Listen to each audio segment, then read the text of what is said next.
Pronto, já coloquei para iniciar aqui a gravação da aula.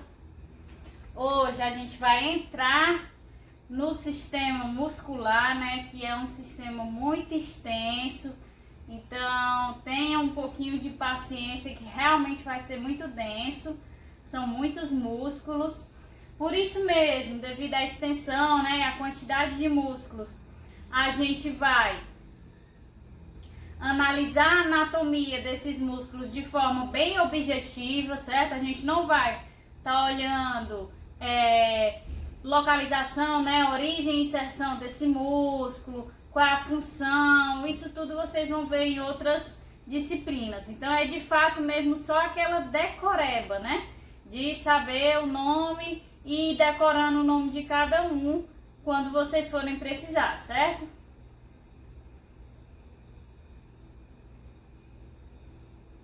Aqui tá ok. Pra mais alguém tá ruim? Certo.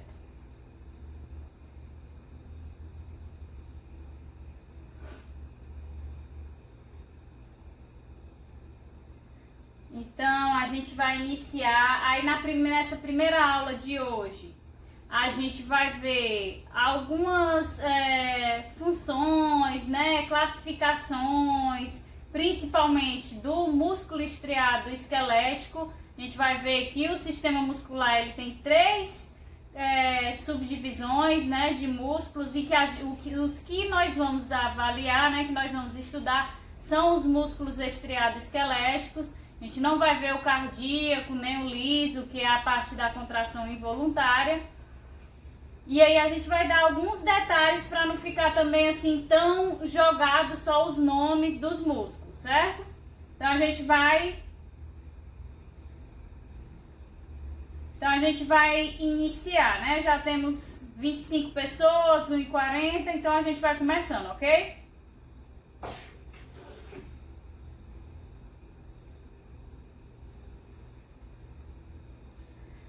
Então, como a Tainara já encaminhou para vocês o material, fica mais fácil de vocês visualizarem com o material aí com vocês. O sistema muscular ele é formado pelo conjunto de músculos que existem no nosso corpo.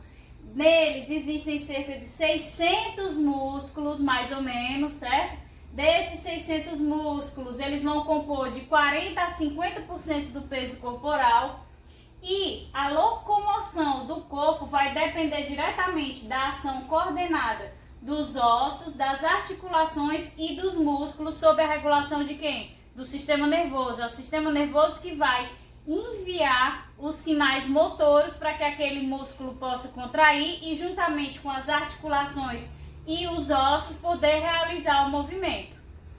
Então, todos os movimentos de andar, correr, nadar, saltar, deglutir, movimentos internos de excreção, a respiração, são todos desempenhados pelos músculos. Então, eles têm esse papel principal, certo?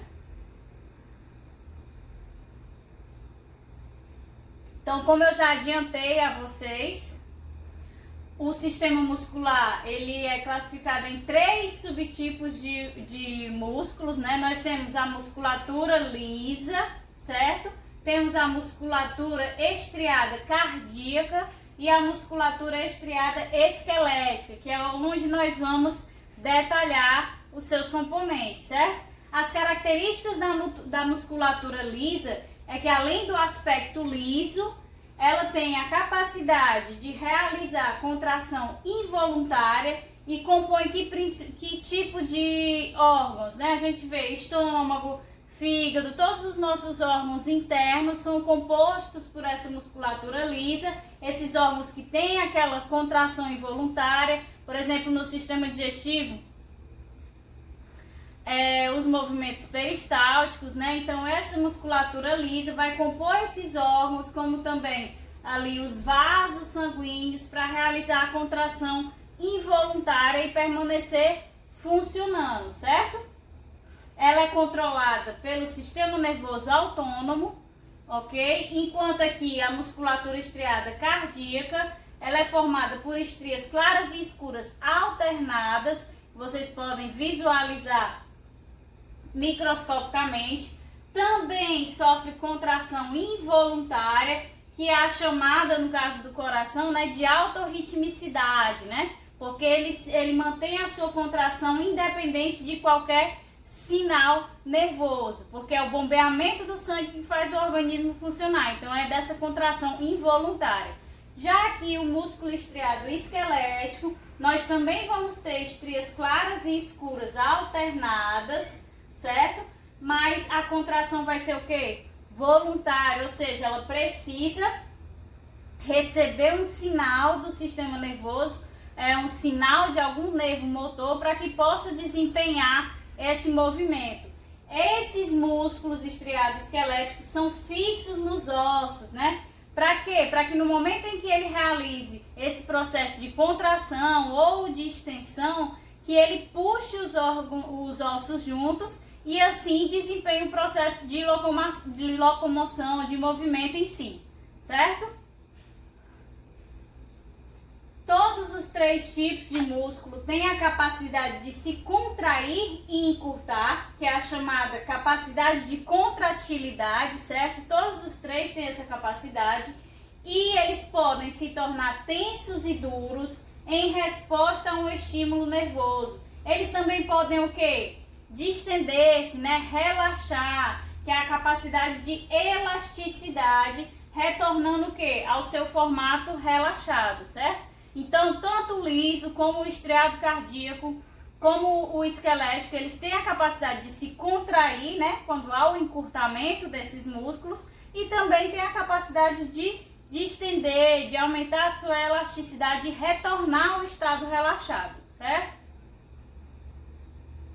No caso do músculo estriado cardíaco, esse músculo vai compor a maior parte do coração. Ele contrai e relaxa inconscientemente, como a gente havia dito, é a autorritmicidade, né? Ele não necessita de envios de sinais nervosos, é uma contração involuntária. Ele é formado por fibras ramificadas, curtas e grandes, e numa situação de repouso, que é lá o batimento cardíaco, né? Ele se contrai e relaxa cerca de 75 vezes por minuto, certo? Só um detalhezinho desse músculo, mas a gente vai detalhar mesmo e querer informações principalmente do esquelético, ok? Então a gente vai entrar agora no músculo estriado esquelético, que tem como principais funções gerar força para a locomoção e a respiração. Então a gente sabe aqui que o diafragma é um músculo diretamente relacionado com o processo de inspiração, né? Que compõe a respiração, além dos músculos intercostais também, que estão relacionados aí com o processo de respiração. Os escalenos e o esternocleidomastoide também têm essas funções de gerar, tem um papel fundamental na respiração, como também no processo de locomoção como um todo.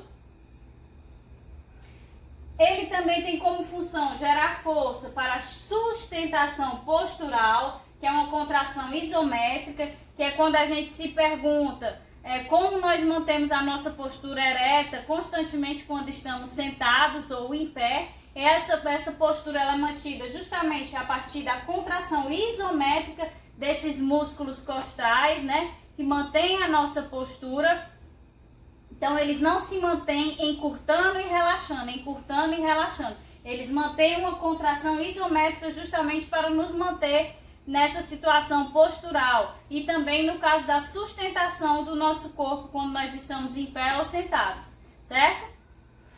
E também tem como função gerar calor. Como é que há a geração de calor através de músculos esqueléticos, né? São contrações que ocorrem constantemente que têm a função de gerar calor. É quando a gente está numa situação de frio extremo, que a gente começa a se tremer, essa tremedeira é devido às contrações que estão ocorrendo nos nossos músculos, no intuito de gerar calor e reduzir e aumentar a temperatura corporal interna, certo? Os componentes anatômicos do músculo estriado esquelético, eles podem ser divididos aqui em parte carnosa, que é chamada de ventre, certo? é a parte avermelhada do músculo e é a parte ativa, é a parte que contrai de fato, certo? É aquela parte que vai sofrer a contração, ou seja, aquela partinha que a gente visualiza no músculo vermelha é aquela parte que contrai em fato. E a parte esbranquiçada, que é a outra parte do músculo esquelético, é o tendão, né? E é uma parte passiva. Passiva por quê? Porque é o tendão que vai transmitir a contração que foi feita na parte carnosa, né? No ventre. Então ele é responsável pela transmissão daquele sinal motor, a transmissão daquele movimento, certo? Então a parte carnosa, vermelha do músculo é quem vai contrair, mas quem vai transmitir esse movimento e efetuá-lo de fato junto aos ossos e cartilagens é essa parte aqui do tendão, que é a parte passiva, certo? Esse tendão, ele vai ser fixo na origem e móvel na inserção, que é a parte que puxa os ossos, certo? Então, além de ter essa divisão que nós vamos já ver na figura, entre a parte vermelha do músculo, que é o ventre, né, a parte carnosa, que faz a contração, e a parte esbranquiçada do músculo, que é o tendão, que transmite o movimento, o tendão, ele ainda pode ser classificado contra a sua localização, né? Ele vai ter o tendão, que é chamado de origem, porque é fixo em determinado local, e a parte que é chamada de inserção, que é móvel, que consegue puxar os ossos, né? Então a gente vai ver já aqui melhor nessa figura. Então a gente tem aqui, ó, a parte vermelha do músculo, que é o ventre, que é a parte ativa, a parte que contrai, enquanto nas extremidades desse músculo nós temos duas partezinhas esbranquiçadas. Essas duas partes esbranquiçadas aqui são os tendões, que são de característica passiva, porque vão transmitir o movimento. E aqui no caso desse músculo, que é o bíceps, esse tendão aqui, a origem dele fica aqui próximo ao ombro, certo? Por quê? Porque é o ponto fixo, e a parte chamada de inserção fica aqui embaixo, porque é a parte móvel, é a parte que vai puxar esses ossos aqui de baixo para realizar o movimento de flexão do cotovelo, certo? Então a parte que consegue puxar os ossos é chamada de tendão passivo insersivo, né, de inserção, e a parte que é fixa em outros pontos dos ossos são chamados de tendão passivo originais, né, origem, ok? Compreenderam? Então mais uma figura aqui ajuda a gente a deixar clara. A gente tem aqui a parte vermelha, que é a parte carnosa, chamada ventre, né? E aqui a gente tem o tendão, que tem essas duas posições, a fixa nos ossos, que é a origem, e a parte móvel, né? Que é a inserção, que vai de fato puxar aqueles ossos. Essas condições, né, do tendão, a parte que é a origem, que é fixa, e a parte que é a inserção, que é móvel, pode mudar. Em determinado movimento, o ponto que é a origem vai ser fixo e o outro ponto vai ser móvel, vai puxar os ossos ali debaixo daquela região. Mas em outro determinado momento, a parte que antes era inserção pode ser origem. Ela pode se tornar fixa para que puxe agora outras regiões de cima, outros ossos de cima, e realize essa parte agora passa a ser a inserção. Essa parte passa a ser inserção móvel, que puxa os ossos de cima e realiza outro tipo de movimento. Compreenderam que há essa divisão dependendo da ação que esse músculo irá desempenhar? Então vamos lá. Então as formas desses músculos também variam. Os músculos eles podem ser longos, né? Podem ser curtos, podem ter forma de leque e também podem ser largos, né? Uma amplitude maior. Então, além dessas classificações entre ventre, tendão, desse tendão poder ser fixo, imóvel e poder mudar essa fixação e essa mobilidade, também tem a característica desses músculos variarem segundo a sua estrutura, né? Se ele é longo, se ele é curto, se ele tem formato de leque, que a gente vai ver se ele é largo, né, que é um músculo mais amplo. Então também tem essa subclassificação no esquelético. Ainda o esquelético pode ser classificado quanto à sua ação. Quando o músculo é agonista, ele tem a capacidade de contrair, é ele quem vai desempenhar de fato o movimento.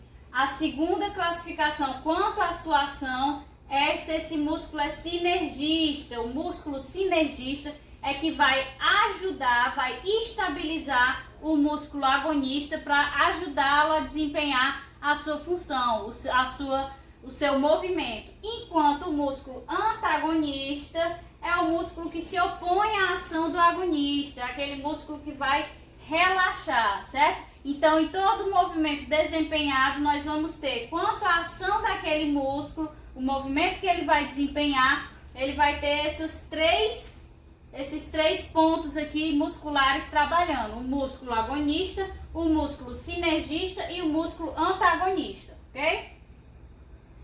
Então, a gente vê aqui no caso de uma flexão de cotovelo, certo? Em que o braquial, o músculo braquirradial, que está aqui por baixo do bíceps, então a gente não consegue visualizar. O braquirradial é que vai atuar como agonista, é ele que é o principal responsável pelo desempenho desse movimento aqui de flexão de cotovelo, enquanto o bíceps vai atuar como sinergista, ou seja, vai auxiliar o braquirradial e também estabilizar o movimento realizado por ele, para que esse movimento seja de fato efetuado. Enquanto o tríceps, na parte posterior do movimento, vai atuar como músculo antagonista, certo? Que vai se opor ao movimento que está sendo realizado. Compreenderam? Espero que vocês estejam entendendo, que vocês não estão dizendo nada. Sara, quer dizer alguma coisa? Pronto, é porque eu queria saber se quando as aulas voltarem, quando retornar tudo ao normal, se a gente vai ter as aulas práticas. Assim, se as aulas voltassem antes do semestre terminar, né, o prazo do semestre letivo, a gente teria com certeza. Agora, após esse semestre terminar, o que eu e a professora Mara estamos discutindo é que a gente poderia falar com alguém lá da universidade para que a gente possa ir um dia para o Iguatu e a gente grava todas as aulas práticas e aí já compartilha com vocês as aulas práticas. É óbvio que não é o ideal, mas nada nessa situação, gente, está sendo ideal. Nem para vocês, nem para nós. Então, o que a gente quer para que não se perca essas aulas práticas, já que o semestre vai terminar no seu período certo, e eu duvido muito que aulas, assim, tanto a nível médio quanto a nível superior, vá retornar antes do próximo semestre. Então, o que a gente está querendo fazer é isso, que a gente vai, grava as aulas práticas, e aí disponibiliza para vocês as aulas práticas com material em que a gente consegue visualizar melhor, mas não seria o ideal, né? Mas é como a gente está tentando também para que vocês não percam, entendeu? Mas não no caso assim, por exemplo, terminou o semestre, não voltou às aulas, aí no outro semestre repor essas aulas. Pelo menos ainda não foi discutido isso dessa forma. Só foi discutido como gravar as aulas práticas lá no laboratório de lá. Certo? E as provas? Karine? Também ainda não há nenhuma luz no sentido de provas. Porque até o momento, prova e qualquer tipo de avaliação tem que ser feito pessoalmente. E eu não acredito também que nesse semestre vão permitir que a gente se encontre pessoalmente para realizar essas avaliações. Então, não sei como eles vão decidir, porque querendo ou não, o semestre já está chegando no final. Então, uma hora ou outra vão ter que tomar essa decisão, né? Então, não sei como eles vão decidir esse ponto. Ainda não foi nada repassado, mas não se preocupem que no momento em que, numa reunião, disserem, olha, está estabelecido que vai poder ter uma avaliação por webconferência. Está estabelecido que determinado dia vão poder ir 5 alunos de cada vez, ou 5 alunos por hora, e aí vão se encontrar assim, mantendo a distância, com o uso de máscara e tudo mais. Eu não sei como vão determinar, mas assim que eu souber, eu repasso para vocês, certo? Porque, tipo, outras universidades já começaram a fazer suas avaliações. Foi. Eu acredito que a nossa, para não botar o semestre a perder, né, também vai autorizar. Eu também acho que vão autorizar por webconferência, Tipo, exatamente. por presença eu acredito que eles não vão liberar não, mas por webconferência eu acredito que sim. Porque eu acho que não tem como a gente passar para o segundo semestre sem fazer as provas. Exatamente, porque todas as disciplinas do outro semestre requerem... exatamente, então não tem como. As do primeiro é base, né? Agora sim, há uma possibilidade, eu acho que também eles vão discutir quanto observem a participação dos alunos, se os alunos estão mandando atividade e façam as avaliações agora com base nisso. Porque, querendo ou não, existe o problema que nem todos têm o acesso, né? Então, como é que vai fazer essa avaliação por webconferência? Então, tudo isso acaba complicando, né? Deixando mais difícil uma decisão ser tomada dessa forma. Ou então, o aluno que retornar só vai fazer, que não tiver acesso, só vai fazer quando retornar tudo. E aí ele acaba se atrasando. É muito complicado, é uma situação que eu nunca imaginei que a gente fosse passar, mas... espero que dê certo, né? É verdade. Ok. Sara também ok? Ok. Pronto. Então a gente viu aqui, né, quanto à ação, que esse músculo esquelético ele pode ser classificado de 3 formas. E também ele pode ser classificado quanto à sua forma de contração, certo? Existem 2 tipos de contração dos músculos esqueléticos. A contração isotônica, que é uma contração dinâmica, ou seja, em que há movimento, certo? E a contração isométrica, que é uma contração estática, em que não há movimentação, certo? Ainda dentro da contração isotônica, nós temos ainda 2 classificações dela. A contração isotônica pode ser concêntrica e pode ser também excêntrica, certo? Na contração concêntrica, ocorre a contração, ou seja, esse músculo vai encurtar. E quando isso acontece devido a quê? Porque a força desempenhada pelo músculo é maior do que a resistência que ele está combatendo. Então a gente vai já ver na figura que, por exemplo, uma flexão de cotovelo aqui, a força que o meu músculo braquioradial está efetuando é muito maior do que a resistência do peso que eu estou segurando. Então eu consigo encurtar esse músculo e realizar a contração. Então esse tipo de contração é uma contração concêntrica, certo? Que gera movimento. Da mesma forma em que a contração excêntrica, ela vai distender o músculo, ou seja, vai estendê-lo. Isso acontece quando? Quando a força desempenhada pelo músculo é menor do que a resistência que ele está sofrendo. Então é o caso que? Quando a gente está retornando dessa flexão de cotovelo, quando a gente está estendendo aqui o nosso cotovelo. Então, a resistência gerada pelo peso está sendo maior do que a força do meu músculo para levantá-lo. Então acaba ocorrendo essa contração excêntrica, essa distensão do músculo, certo? Já aqui na contração isométrica estática, né? A gente tem a contração, mas a gente tem essa contração desse músculo no intuito de gerar uma tensão, ou seja, é uma contração tensionada. Que tipo de contração isométrica a gente tem como principal exemplo? A manutenção da nossa postura, né? Que eu já falei, da nossa sustentação. Nossos músculos intercostais estão constantemente em contração isométrica para que possa manter a gente aqui com essa postura, certo? E o que é que ocorre na contração isométrica? A força vai ser igual à resistência, ou seja, não vai haver um encurtamento muito grande e também não vai haver a extensão daquele músculo. Então ele se mantém tensionado para manter ou a nossa postura ou a nossa sustentação, ok? Então a gente tem aqui, ó, quando o músculo encurta, né, que é a contração isotônica concêntrica. A gente tem o exemplo da flexão de cotovelo.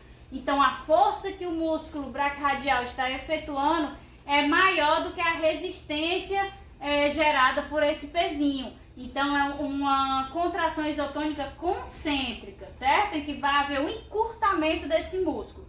Já quando há o relaxamento dessa flexão de cotovelo, esse músculo vai estender, porque a resistência gerada pelo peso vai ser maior do que a força desempenhada por esse músculo para manter esse peso. Então há a extensão, há o alongamento desse músculo. Por isso uma contração isotônica excêntrica.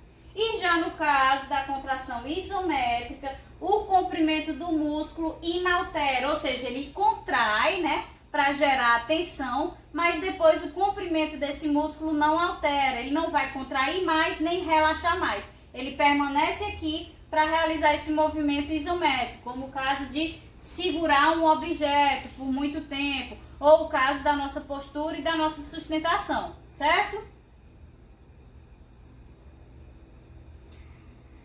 Estruturalmente, o nosso músculo esquelético ele tem 3 subdivisões macroscópicas, certo? Que nós podemos visualizar a olho nu quando a gente analisa os nossos músculos. Nós temos o endomísio, o perimísio e o epimísio, né? Começando de mais profundamente do músculo até mais externamente do músculo.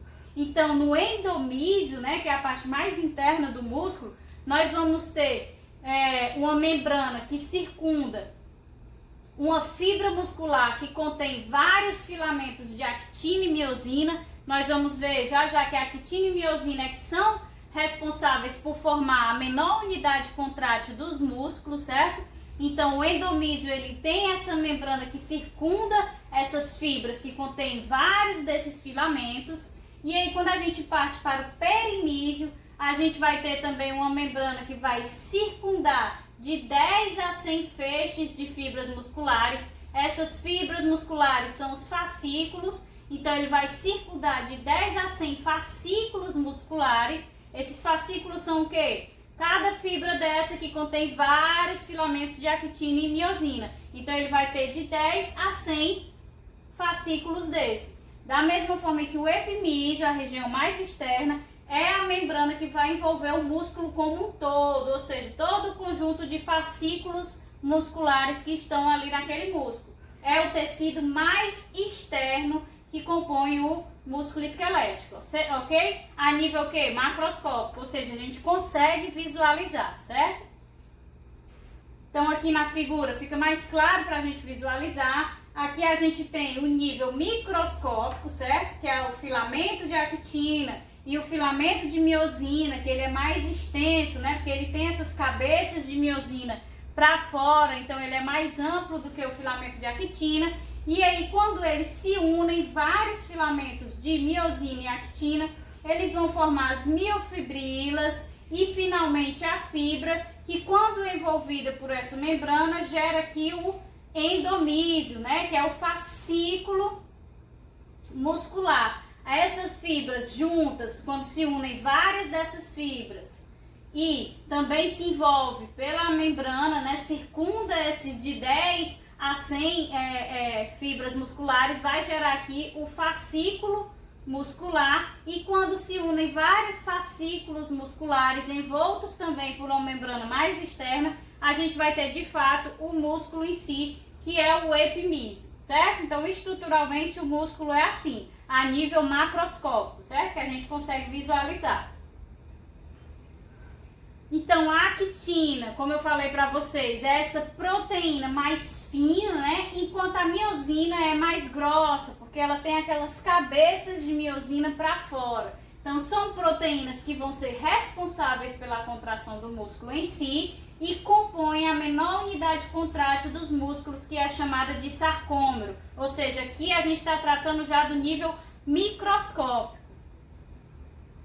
Então esse sarcômero ele vai ser formado por 2 bandas claras de actina, que são chamadas de banda 1, e são separadas por uma banda escura de miosina, que é chamada de banda A, certo? Então Então, novamente, um sarcômero, que é a menor unidade contrátil, vai ter uma banda 1 de actina, no meio vai ter uma banda A de miosina mais escura e, novamente, fechando o sarcômero, uma banda 1 de actina mais clara, certo?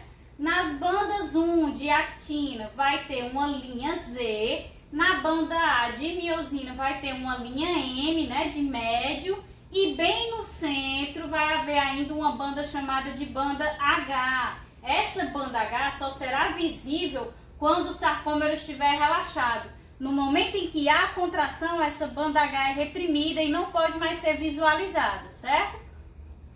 Apenas quando ele está relaxado. Então, a gente vai ver agora na figura que fica mais claro de visualizar. Então, a gente tem aqui, ó, a menor unidade contrátil do músculo, certo? Que é o sarcômero. Essa partezinha aqui que não está aparecendo na figura, pelo que eu tô vendo, que é mais clara do que essa região aqui do meio. Mas essas duas bandas aqui equivalem à banda 1, certo? Que são as bandas formadas por actina. E essa banda do meio aqui, que tem essas fibras mais grossas aqui, de vermelho mais escuro, são as fibras de miosina, é a banda A de miosina. E aqui na figura a gente consegue finalmente visualizar as linhas das quais eu falei. Na banda 1 de actina a gente vai ter a linha Z, da mesma forma que na outra, uma linha chamada de linha Z, enquanto na banda aqui de miosina mais escura nós vamos ter uma linha M, que equivale exatamente ao meio do sarcômero. E aqui nessa figura macroscópica a gente consegue visualizar melhor a banda H, né, que só aparece quando esse sarcômero está relaxado, certo? Quando ele está relaxado a gente consegue visualizar essa banda H. Então a gente vê aqui, ó, que a parte clara é a banda 1 de actina, certo? A parte escura é a banda A de miosina. Aqui a gente consegue visualizar nessa linha preta a linha Z em ambas as bandas de actina. Conseguimos visualizar também aqui levemente preto, bem no centro, a linha M medial. E esse espacinho aqui, ó, branquinho até esse outro ponto branquinho mais claro dentro da banda da miosina equivale à banda H, certo? Ou seja, tá sendo gravado assim, tá sendo gravado.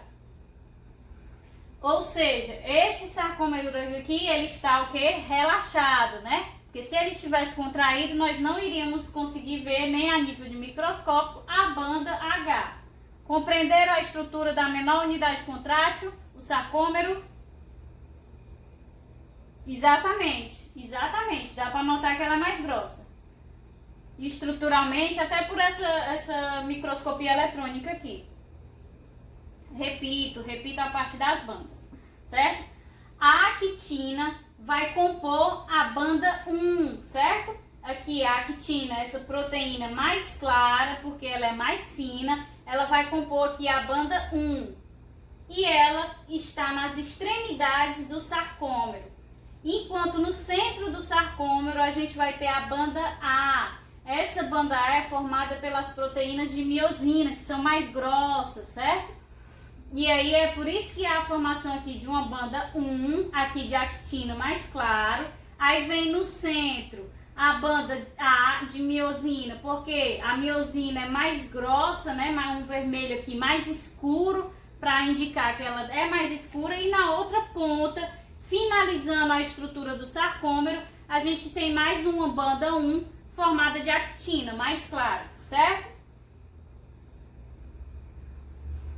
Pronto. Então, a gente tem aqui as bandas que são formadas. Ah, certo? Deu para entender. Mas o Emanuel entendeu não? Ok? Pronto. Deu, certo. Então, pronto. Então, a menor unidade contrátil do sarcômero é isso. É a banda 1 formada de actina e outra banda 1 formada de actina intercaladas com a banda A aqui de miosina, mais grossa e densa. E dentro delas tem essas estruturas aqui, só a nível mesmo de conhecer estruturalmente o sarcômero, certo? Então vamos lá. Agora a gente já conhece a estrutura do sarcômero, essa menor unidade contrátil dos músculos esqueléticos. Agora, como é que se dá aí de fato a contração desse músculo esquelético? Como é que essa contração ocorre, né? Então, primeiro, a gente precisa o quê? A contração no músculo estriado esquelético, ela não é voluntária. Então, se ela é voluntária, ela precisa primeiro receber um sinal do nervo motor, né? Depois que há o recebimento desse sinal do nervo motor, esse sinal é recebido por túbulos T. Esses túbulos T estão ali na região externa do músculo, certo? Esses túbulos T vão então, após receber esse sinal do nervo motor, vão despolarizar o retículo sarcoplasmático, que também estão ali na região externa desse músculo. Com a despolarização desse retículo sarcoplasmático, a liberação de íons cálcio. Esses íons cálcio que são liberados podem se ligar a outra estrutura proteica chamada de troponina. A ligação do cálcio com a troponina retira essa proteína de cima da actina e libera essa actina. Por que é necessário a liberação da actina? Para que ela possa se ligar à miosina e efetuar a contração, certo? Então, a miosina vai ter ligada a ela uma molécula de ATP, então o íon magnésio vai hidrolisar esse ATP, liberando energia para que a miosina possa se ligar à actina e ocorra a sobreposição desses filamentos, que significa nada mais, nada menos que a contração. A gente vai ver em detalhes nas figuras, certo? Fica mais fácil de visualizar. Então, a miosina tem ligada a ela uma molécula de ATP, certo? E a hidrólise dessa molécula de ATP pelo magnésio é que vai fornecer a energia para que ela possa se ligar ao filamento de actina, que foi liberado aqui graças à ligação do cálcio à troponina. Então, a ligação da miosina com a actina vai gerar a sobreposição desses filamentos, e a sobreposição desses filamentos é que de fato consiste na contração, certo? Que a gente vai ver em detalhe agora, em detalhe nas figuras, fica mais fácil de visualizar, assim fica mais difícil, calma. Então vamos lá. Aqui a gente tem o músculo, certo? E lá dentro do músculo, como a gente viu, vários filamentos de miosina e actina, certo? Em volta do músculo a gente tem as presenças aqui dos túbulos T, dos retículos sarcoplasmáticos, ok? Então recebi o sinal do nervo motor para que haja uma contração naquele músculo. Esse sinal é recebido pelo túbulo T. Esse túbulo T, quando recebe esse sinal, ele acarreta na despolarização do retículo sarcoplasmático, e quando há despolarização desse retículo sarcoplasmático, ele libera o cálcio aqui no meio extracelular do músculo. Esse cálcio liberado vai se ligar à troponina. Aqui na figura vocês conseguem visualizar que essa troponina está em cima da actina, impedindo a interação dele aqui, ó, da miosina e da actina, porque a troponina está no meio deles. No momento em que o cálcio se liga à troponina, o que é que acontece? A troponina muda estruturalmente, liberando a actina para uma interação com a miosina. Compreenderam essa primeira etapa? Pronto. Então, após a liberação aqui da actina para interagir com a miosina, nós temos agora que fazer com que esses dois filamentos interajam. Mas essa interação, para ocorrer, ela precisa de quê? De energia, né? Que a gente viu lá naquele esqueminha. Essa energia é obtida a partir desse ATP, que já está ligado aqui, ó, na cabeça da miosina, certo? Então, a segunda etapa é o deslocamento dessa estrutura da troponina de cima da actina, liberando a mesma, certo? Segunda etapa, ok, né? Então, a gente vem aqui, o íon magnésio vai realizar a hidrólise desse ATP, certo?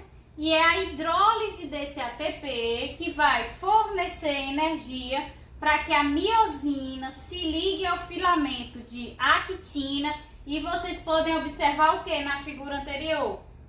Essa miosina ela está aqui em um ângulo de 90 graus, não é isso?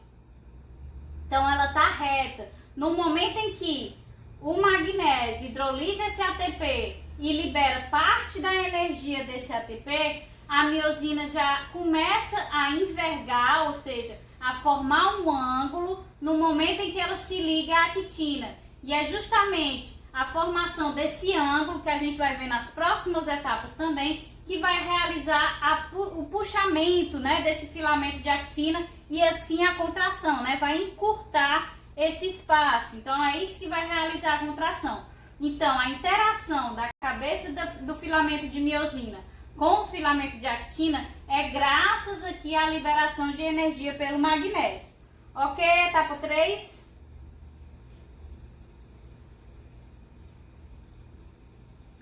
Karine, tu pode repetir essa parte 3, por favor? Repito.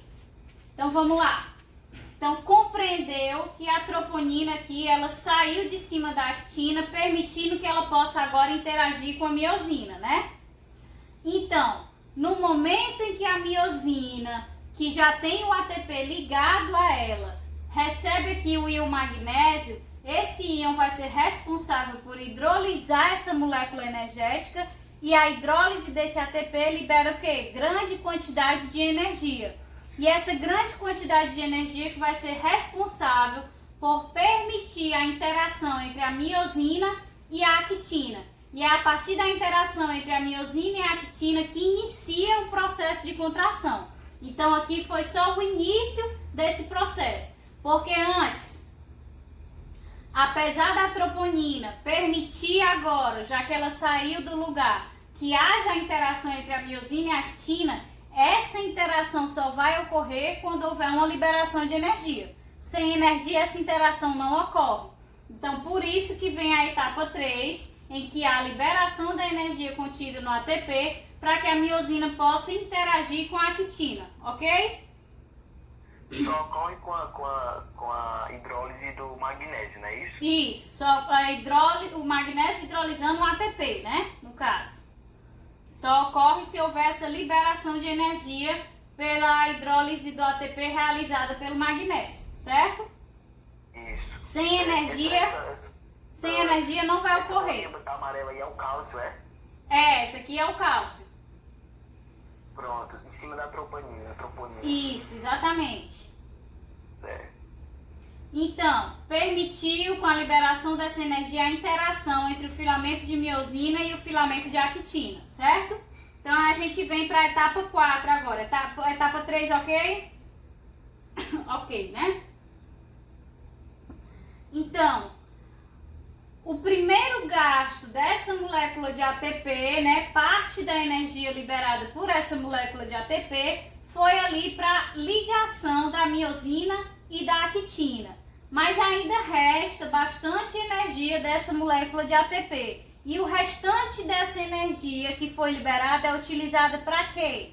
Vai ser utilizada justamente para realizar o deslizamento dessa cabeça de miosina ligada à actina para dentro, né? Em que há o deslizamento dos filamentos um sobre o outro. A gente não falou anteriormente que o processo de contração é o processo de sobreposição das fibras. Então essas fibras elas vão se aproximando, ou seja, do ângulo lá, que a miosina, que eu ressaltei para vocês, que ela estava 90 graus, ela agora com essa energia que foi liberada, ela tá o quê, ó?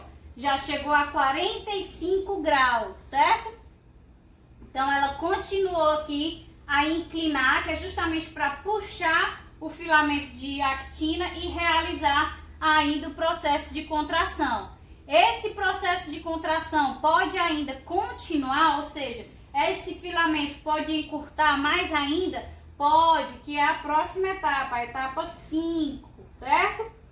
Em que o restante de energia, vocês veem aqui nessa figura que ainda resta, né, um pouquinho de energia para ser utilizada.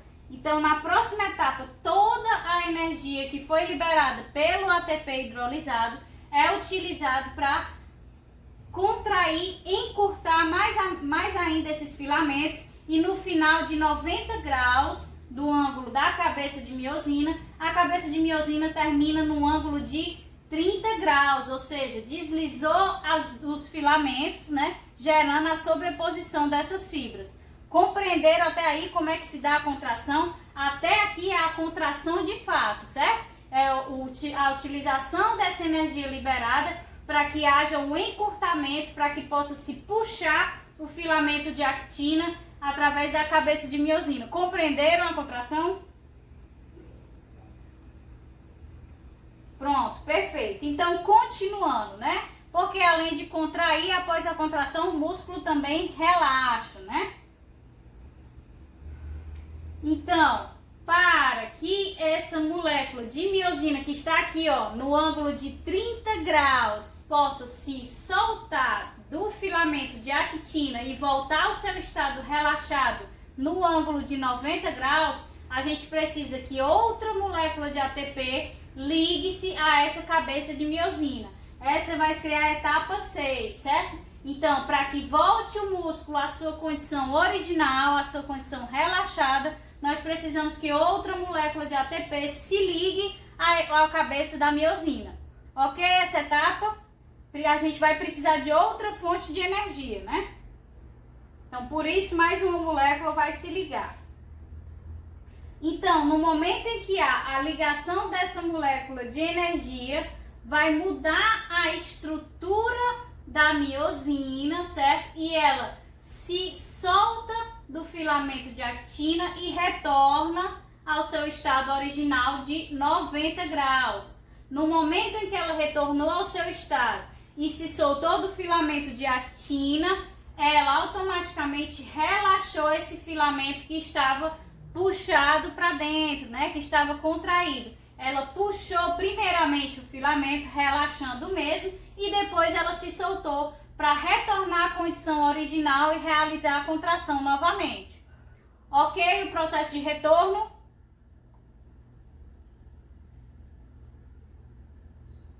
Vocês veem, vocês podem observar também que no caso do relaxamento, não vai precisar da hidrólise do ATP, né? Só o fato de uma nova molécula do ATP se ligar à estrutura da miosina, ela já consegue alterar a sua estrutura para que essa condição ocorra. Ou seja, que condição? De retornar ao relaxamento e ela voltar aos seus 90 graus. Então, não é necessário o magnésio, porque não vai haver a necessidade de hidrolisar essa molécula de ATP para que retorne ao relaxamento, certo? É preciso a ligação da molécula de ATP, mas não a sua hidrólise, não é necessário a energia contida nessa molécula. Apenas a alteração conformacional que ela causa no filamento é que vai fazer ela retornar. Então a gente vai para a última etapa agora, que é a etapa em que de fato o músculo fica na sua forma totalmente relaxada, ou seja, nessa condição aqui, vocês concordam que se o íon magnésio chegar aqui, ele vai chegar por qual motivo? Porque vai receber outro sinal de que essa contração muscular deve continuar. Então, se a gente tem um sinal de que a contração muscular deve continuar, o íon magnésio vai hidrolisar o ATP, que vai permitir a ligação da miosina à actina, que vai puxar e contrair esses filamentos. E aí, de novo, volta à condição relaxada. Mas quando esse sinal de contração já não é mais recebido, sim, todo o processo de contração muscular é realizado dessa forma.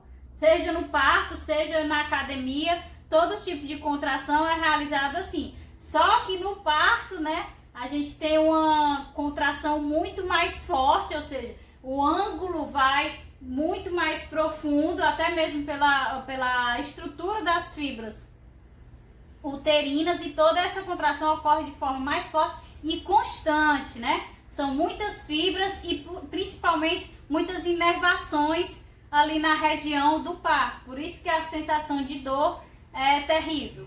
Posso constatar para vocês. Ok? Então, vamos lá. Então, essa condição aqui é se o músculo quiser ficar contraindo várias vezes. Quando esse sinal de contração não é mais recebido, o que é que acontece? A liberação desse íon cálcio pela troponina, certo? Esse íon cálcio, ele retorna lá para o retículo sarcoplasmático, reestabelece, né, a polarização desse retículo e pronto, cessa o sinal de contração e o músculo fica na sua forma relaxada e a troponina vai lá cobrir o filamento de actina, impedindo que haja a interação entre a miosina e a actina.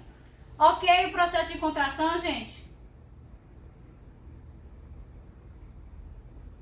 Não, as câimbras são resultados aqui de desregulações iônicas, né? Que a gente tem aqui uma desregulação do cálcio que envia constantemente esse sinal de contração e aí acaba contraindo mais os músculos, certo? Então tem a ver aqui com a desregulação iônica, ok? Tipo, essa questão aí da liberação de magnésio para essa cabeça e da miosina. Sim. Para fazer com que ela se angule mais, que ela fique mais para dentro, chegue até a um grau menor do que o 20, não é isso? Sim.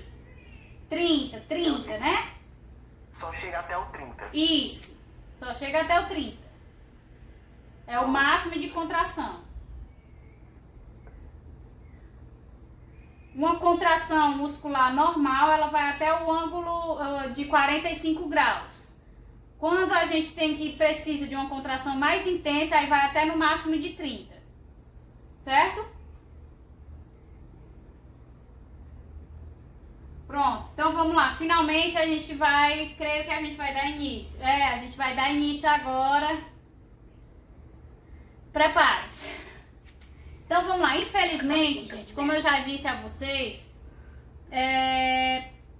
a gente não vai ver a níveis fisiológicos, né? A gente também não vai ver a cinesiologia do movimento, a gente vai ver mesmo só os termos anatômicos, então é mesmo para decorar cada músculo, certo? Então a gente vai ver aqui em detalhe o nome de cada um deles e de vez em quando, se o músculo for importante, eu vou mencionar a ação desse músculo, ok?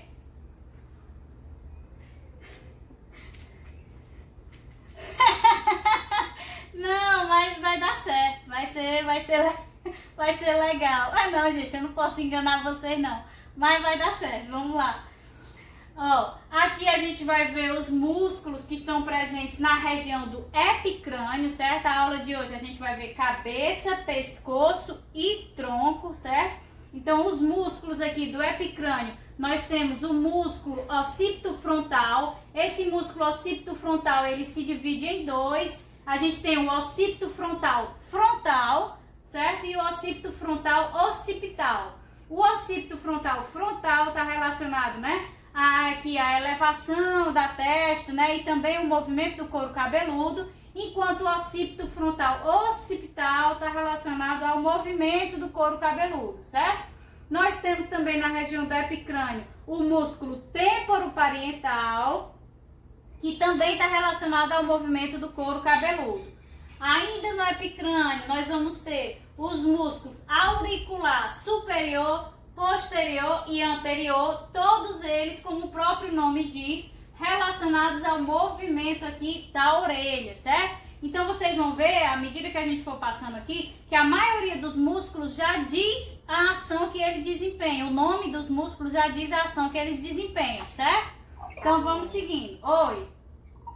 E, por exemplo, quando você sente aquelas fortes dores nessa região, dores na cabeça, nessa região do músculo que a gente sente, porque quando a gente, por exemplo, pressiona, coloca uma pressão, alivia um pouco. Sim, não, na maioria das vezes, né, dor de cabeça é desempenhada pela circulação, né? E aí os nervos que estão ali naquela região é que sentem a dor, não tem nada a ver com nível muscular, certo? A não ser que haja uma inflamação muscular no local, mas quando é dor de cabeça, a gente elas não são relacionadas principalmente à inflamação muscular, e sim à circulação ali em regiões inervadas, certo? Aham, é porque eu tava pensando, porque é o seguinte, às vezes eu sinto umas dores fortes nessa região aí, só que sempre que eu pressiono, que eu coloco um tipo de pressão, uma força, aí com a mão mesmo, pressionando Aham. e massageio, acaba que alivia. Aqui quando você tem dor de cabeça também, aqui no centro, também dizem para pressionar essa região, né? Porque aqui você acaba dessensibilizando o nervo, certo? Da região. E também quando você pressiona aqui, você interrompe a circulação e depois ela retorna com mais força e alivia a pressão naquela região, certo? Então, por isso que a pressão, ela de fato ajuda a aliviar a tensão, mas está mais relacionada à circulação e não aos músculos, certo? Então, vamos lá. Ok. A gente vai ver aqui também os músculos agora das pálpebras, certo? Nós temos aqui o músculo depressor do supercílio, que a gente já, pelo próprio nome, a gente já entende que ele é responsável pela depressão do supercílio, né? Por baixar aqui o supercílio e também deprimir a região frontal do crânio. Nós temos também nessa região o músculo corrugador do supercílio, que é responsável por levantar o supercílio, e também o orbicular do olho. O orbicular do olho é o principal músculo relacionado ao fato de piscar, de dormir, quando mantém ali as nossas pálpebras fechadas durante o sono, certo? Então esse é o principal músculo relacionado a esse fechamento dos olhos, certo? Das pálpebras. Usa demais? Que bom, eu não uso não. Então vamos lá, continuando. Além desses músculos aqui das pálpebras, nós temos agora também os músculos envolvidos nas narinas, certo? A gente tem como os músculos responsáveis pelos movimentos aqui em volta das narinas o depressor do septo nasal. Esse músculo depressor do septo nasal é responsável pelo movimento das asas das narinas, certo? Então quando a gente faz aquelas pessoas que têm a capacidade de mexer essas bolinhas aqui, pronto, são esse músculo depressor do septo nasal que é responsável por essa ação. Nós temos o músculo nasal em si, que é responsável pelo movimento do nariz e também do fronte do rosto, certo? E nós temos também o músculo prócero, que também é responsável pela movimentação das narinas, ok?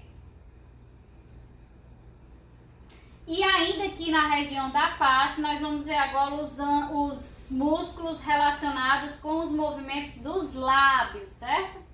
Então a gente tem o levantador do lábio superior e automaticamente vocês podem deduzir o quê? Se é levantador do lábio superior, a função dele é levantar o lábio superior. Então a gente tem o levantador do lábio superior e das asas do nariz, que também ajudam a levantar o lábio superior e aqui a ponta da narina, né? Nós temos o orbicular da boca, que também está relacionado tanto a levantar os lábios como na abertura da boca. Nós temos aqui o músculo mentual, que é responsável pelo enrugamento do queixo. Temos o músculo depressor do lábio inferior, que é responsável por baixar o lábio inferior da boca. Temos o depressor do ângulo da boca, que abaixa também o ângulo da boca como um todo. E da mesma forma que o depressor, a gente também vai ter o levantador do ângulo da boca, que está por trás aqui do levantador do lábio superior e do zigomático menor. Ele está por trás desses dois e ele levanta o ângulo da boca, certo? A gente vai ter o zigomático menor, que é esse aqui, e vamos ter o zigomático maior. O zigomático maior, ele está diretamente relacionado com a risada exagerada, certo? Quando a gente faz é ele que é responsável por puxar aqui a nossa boca. Temos também o músculo risório, que vocês não confundam. O risório, ele é responsável pela realização daquele riso irônico, né? Que a gente dá aquela risadinha assim. Então é o risório que realiza essa contração, enquanto o zigomático maior é que é responsável pela gargalhada em si, certo? E também temos aqui o bucinador, que é o principal músculo aqui da região dos lábios, porque ele é responsável por todas as funções que a gente desempenha com a boca. Ele está envolvido na mastigação, na capacidade de assoprar, na capacidade de assoviar. Então, todas as ações que nós desempenhamos com a boca, o bucinador está diretamente associado a essas ações, ok? Estamos tranquilos até agora?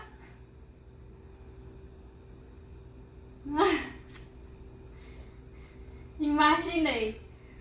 Só decorar. São só em torno de 600. Então não tem problema, né? 600 é coisa pouca. Então vamos lá. E ainda aqui na região da face, né? A gente vai ter agora os músculos relacionados à mastigação, em que a gente tem o pterigóide lateral, que é esse músculo aqui, ó, que está nessa região, e o pterigóide medial, que é esse que vai para baixo. Nós temos aqui o músculo temporal, que é esse dessa região, e temos aqui o músculo masseter, certo? O masseter e o pterigóide lateral são os principais responsáveis pelo processo de mastigação. Eles são essenciais para a mastigação, certo? Então, lembre-se, pterigóide lateral e músculo masseter são os responsáveis pelo processo de mastigação. Ainda bem que nem antes de ter toda essa situação eu ia cobrar os músculos, né? Eu ia pedir só um trabalho. Os músculos não iam ser cobrados, porque é impossível, gente. 600 é impossível. Então a gente vai iniciar agora aqui, ó, os músculos do pescoço, da região anterior do pescoço. Logo de início a gente tem esse músculo grande aqui na região do pescoço, que é o chamado músculo platisma. O platisma é responsável por aquela expressão de horror, né? Quando a gente faz... Ele é que faz esse puxamento de toda essa região para dar essa expressão de horror, certo? E a gente tem também na região do pescoço os músculos supra e infraioideus, né? Que são os músculos ali que estão associados ao osso ióideo, certo? Então a gente vai ter o estiloióideo, que é esse, o homoióideo, o esternoióideo, a gente vai ter o miloióideo, o genioióideo, o digástrico. O digástrico está relacionado, é o mais importante, que o digástrico, não tirem print, viu? E o digástrico, ele está relacionado com a oclusão aqui meu Deus, esqueci o nome desse osso, alguém diz aí, aquele todo mundo sabe. Digam aí o nome do osso, daqui da mandíbula, exatamente. Pela oclusão da mandíbula, então a queda e o fechamento da mandíbula, então principalmente relacionados à ação aqui do digástrico e também de todos esses outros músculos. A gente tem aqui, ó, o tireoióideo, que pelo nome diz, facilita a identificação, a localização dele, porque ele está à frente da glândula tireoide, certo? E a gente também tem o esternotiteoióideo, que também está à frente aqui do tireoióideo e da tireoide, certo? Que bom! É a mandíbula mesmo, viu? É muito ióideo, pois é, ióideo, pois é. É oideu mesmo, viu? Continuando ainda no pescoço, a gente tem a região lateral, em que a gente tem aqui, ó, o esternocleidomastoide. O esternocleidomastoide, ele contribui no processo de inspiração, mas ele está envolvido mais diretamente ao processo aqui, ó, inclinação, de rotação do pescoço, certo? E cabeça, né? Além do esternocleidomastoide, a gente tem também os escalenos, né? O escaleno anterior, o escaleno médio e o escaleno posterior, que também estão associados ao movimento de pescoço e cabeça.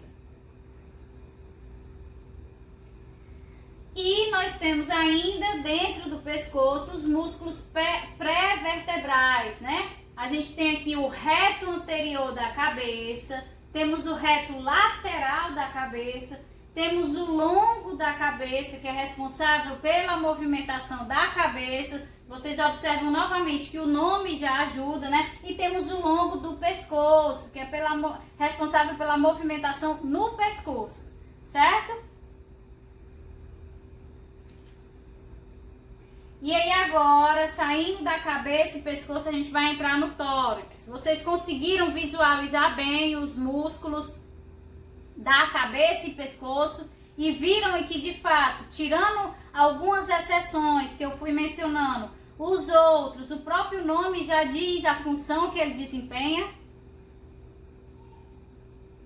Pronto, pois a gente vai entrar agora no tórax e vamos iniciar pela região anterolateral. Aqui vocês veem um exemplo, ó, daquela conformação que eu falei para vocês dos músculos. Esse músculo aqui, peitoral maior, é um tipo de músculo que tem o formato de leque, certo?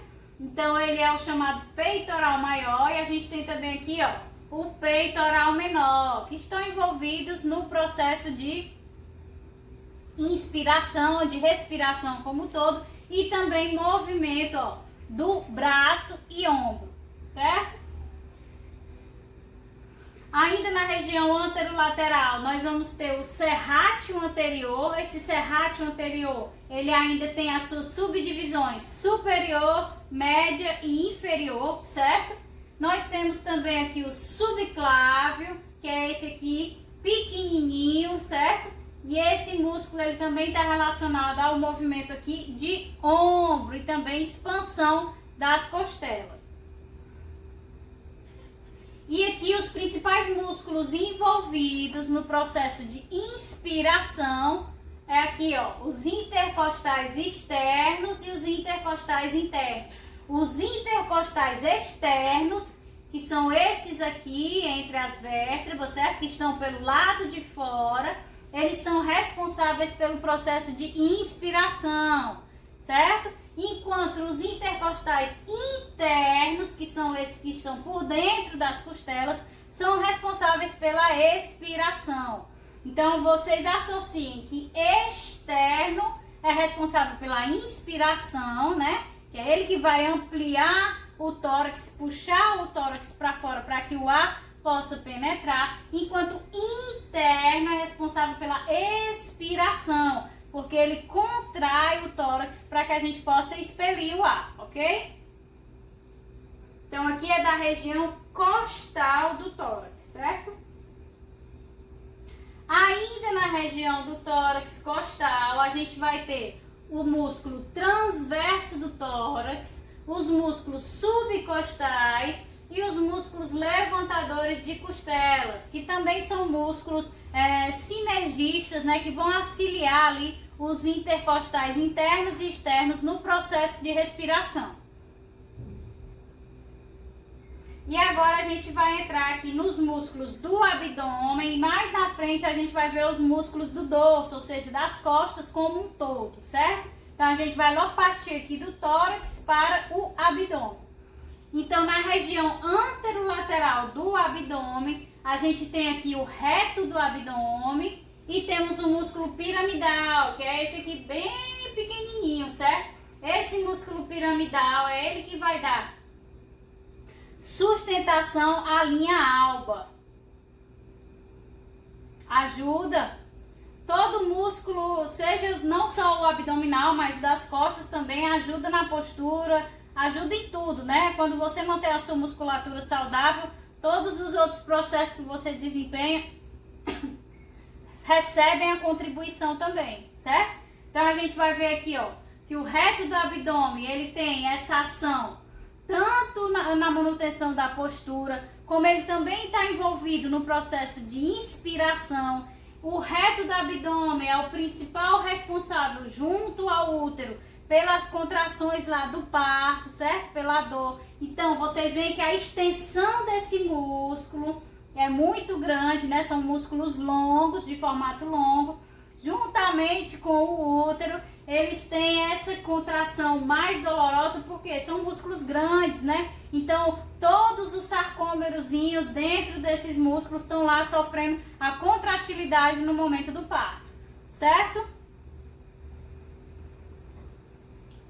Então, vamos lá, continuando. E aqui o piramidal, ele vai ajudar na estabilização da linha alba, né? Que é aquela linhazinha do meio. É ele que contrai para manutenção da estabilidade da linha alba.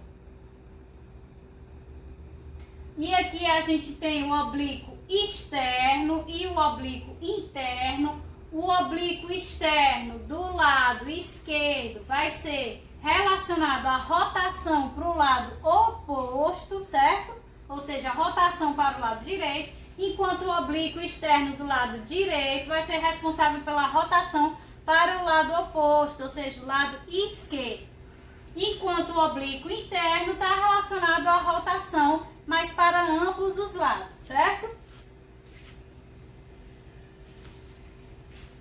Agora, na região ainda anterolateral e posterior, a gente tem o transverso do abdômen e tem o quadrado lombar na região posterior, certo? Todos eles também contribuem na estabilização da postura.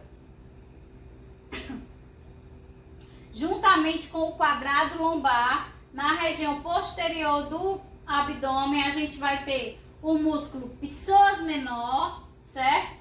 Iliopsoas. Esse iliopsoas é subdividido em dois músculos, certo? Que é o psoas maior e o ilia, certo? Que são esse aqui, é o ilia e o psoas maior, que estão relacionados já aí ao início do movimento do quadril, juntamente com o abdômen, certo?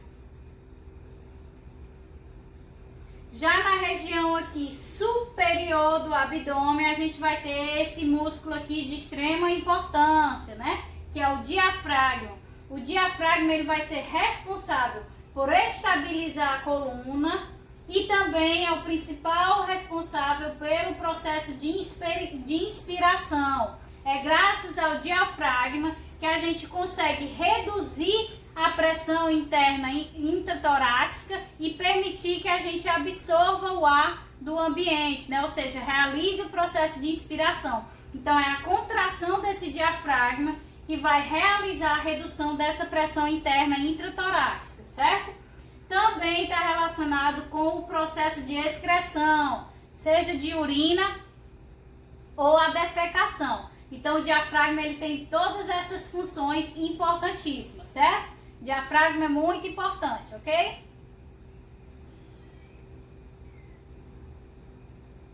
E para finalizar, os músculos do abdômen, também região superior, inferior, desculpa, a gente tem o isquiococcígeo, certo? E o músculo levantador do ânus. Como esse já diz, ele é levantador do ânus. Enquanto o isquiococcígeo, ele vai lá também ajudar a estabilizar o cóccix embaixo. Chegou, engasguei. Embaixo do cóccix, e ele vai ajudar a estabilizar esse osso, certo? Então a gente finaliza aqui o abdômen, tórax e abdômen, ok?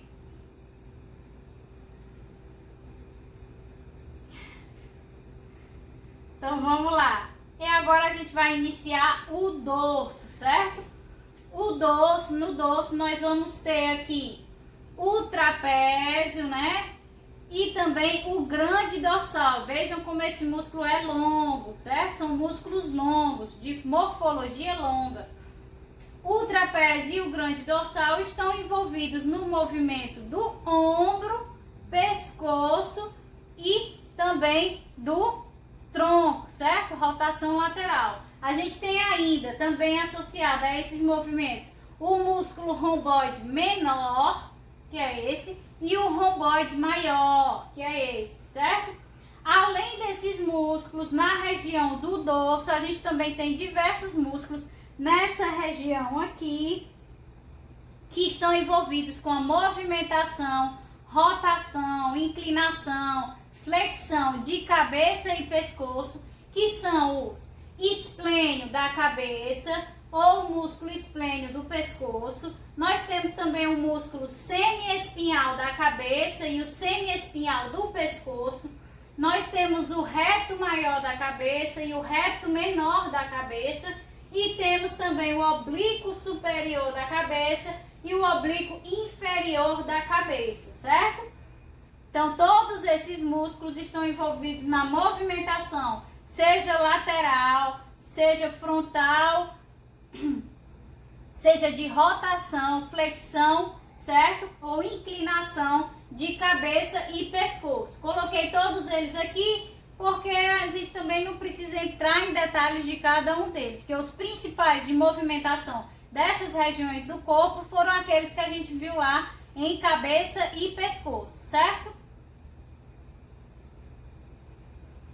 Ainda no dorso, nós vamos ter aqui o levantador de escápula, né, que é responsável aqui por esse movimento, certo? Vamos ter o serrátil póstero superior e o inferior. Esse superior é mais fino e aqui o inferior é mais grosso, que é responsável também por contribuir no processo de respiração, porque ele puxa as costelas, também estabilizando as mesmas no processo postural, certo? Nós temos aqui os espinhais dorsais e os espinhais longos. A gente tem os músculos espinhais, que são esses que estão associados aqui às vértebras, que estão relacionados ao quê? Se eles estão associados às vértebras, a manutenção da postura e também a sustentação do corpo, né?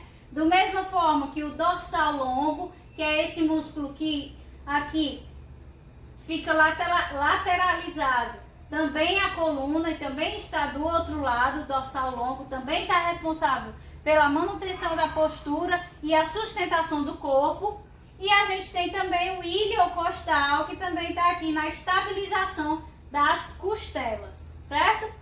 E por fim, para a gente finalizar, nós temos aqui os músculos rotadores, que estão relacionados à estabilização das vértebras individualmente. Entre cada vértebra a gente vai ver que tem um músculo rotador, certo? Também relacionado à manutenção postural e à estabilização da sustentação do corpo.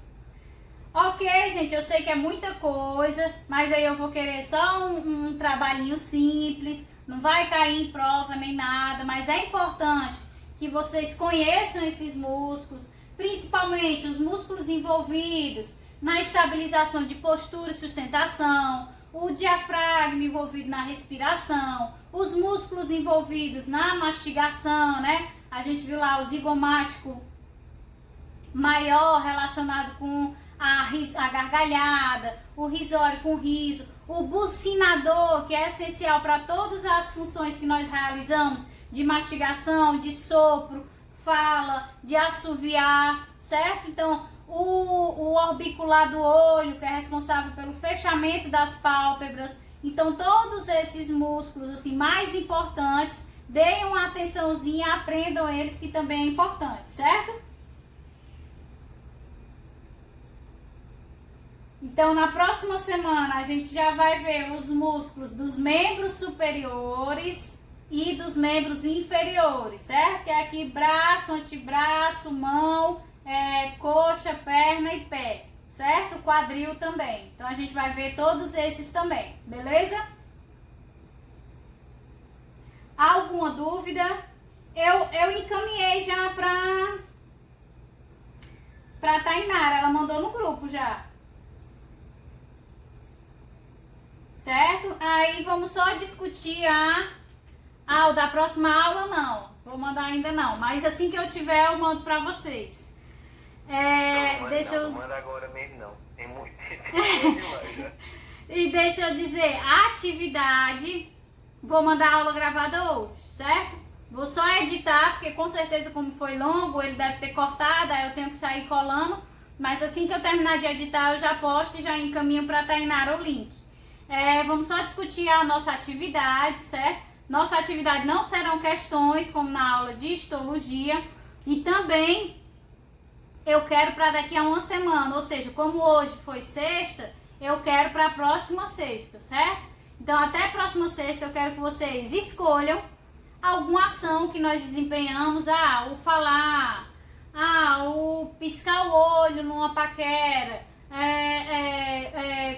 o se alimentar, ou então até mesmo na academia, escolher algum movimento da academia que você desempenha, algum exercício. Então eu quero que vocês escolham algum tipo de movimento e tentem decifrar que músculos estão envolvidos naquele movimento, mais diretamente, certo? Então mastigação, aí você coloca o bucinador, aí o masseter, o pterigóide maior, tudo isso. Então vocês tentam colocar, é óbvio que eu não espero que vocês saibam, que é impossível, todos os músculos que estão envolvidos naquela ação. Eu quero só que vocês tentem trabalhar essa situação.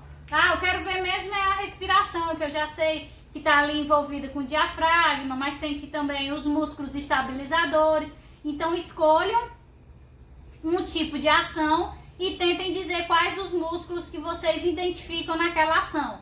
E eu quero isso em torno de um parágrafo, no máximo uma página, contando com um cabeçalho, certo? E da mesma maneira, enviem para o meu e-mail com o nome de vocês, o nome da disciplina e o semestre. Se quiser enviar junto com o de histologia, pode enviar, mas eu acho que essa semana não vai dar certo, porque o de histologia é para quarta, né? E esse já vai ser para sexta. Então vejam aí e me mandem essa atividade, beleza? O seu nome que você vai colocar, é para colocar no e-mail quando for te enviar ou no trabalho mesmo aí? Não, no e-mail, no assunto do e-mail, para eu conseguir identificar logo de cara vocês. E o cabeçalho que você tá falando, foi aquele cabeçalho que Tainara até perguntou pra ti? Foi, esse cabeçalho mesmo. Ok. Certo? Tranquilo, gente. Até a próxima semana. Aí próxima semana normal, tá? Quarta-feira, certo? Pronto, fechado. Obrigada pela participação, viu? Até a próxima semana, gente.